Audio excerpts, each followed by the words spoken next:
This is the second derivative test. If the first derivative of a function evaluated at some number is 0,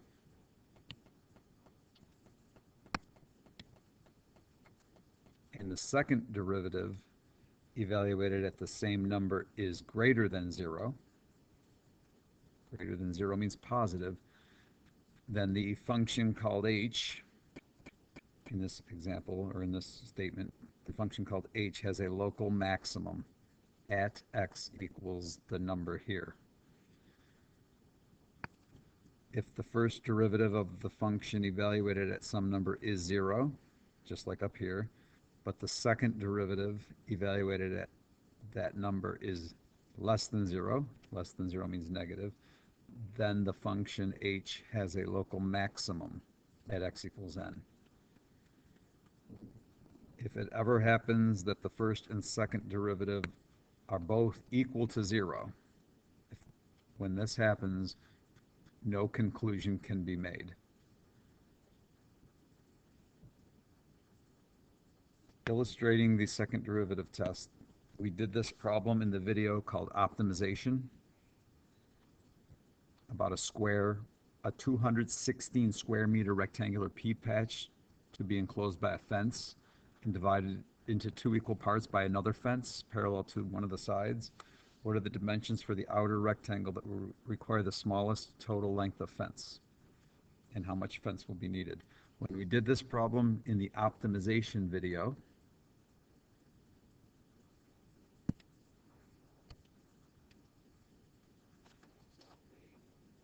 we found out that this problem is to minimize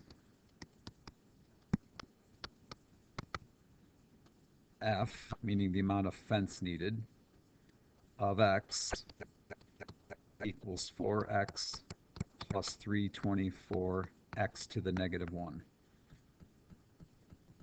where f is the amount of this fence that I'm drawing here. Fence, fence, fence, fence, more fence, and x is this distance.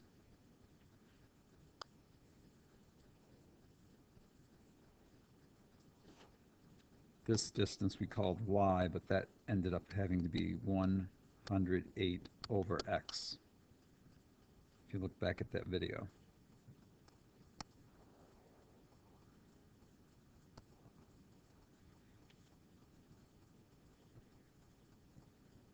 So there's 3 of these that are 108 over x, and there's 4 of the x's, 1, 2, 3, 4 altogether.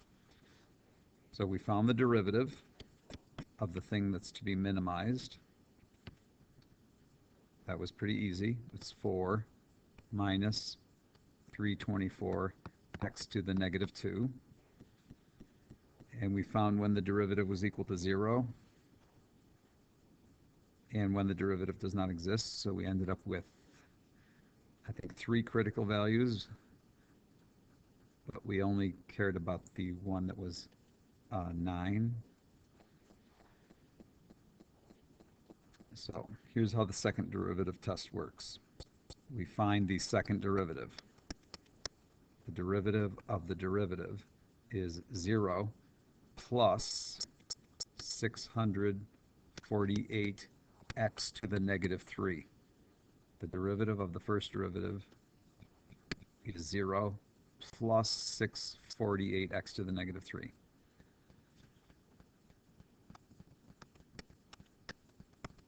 Or it's 648 over x to the positive 3. The first derivative of this function evaluated at 9 is 0. In the previous video, we set this equal to 0 to find this x. That means f prime of 9 is 0. And the second derivative evaluated at 9 means put a 9 right there. That obviously will be something greater than 0. 648 over 9 to the third. I don't care what number that is. It's just, well, actually, I'll write that down. It's 648 over 9 to the third power. What's important is that's obviously greater than 0. So these two pieces of information, the derivative at 9 is 0. The second derivative at 9 is greater than 0. So f, with no prime on it, is minimum, as small as possible, when x is this number 9 meters. This is called the second derivative test.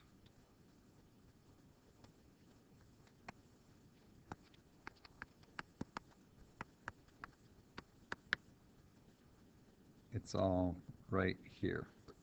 I'll show you how that's exactly what's on that poster. If the derivative at 9 is 0, the second derivative at 9 is positive.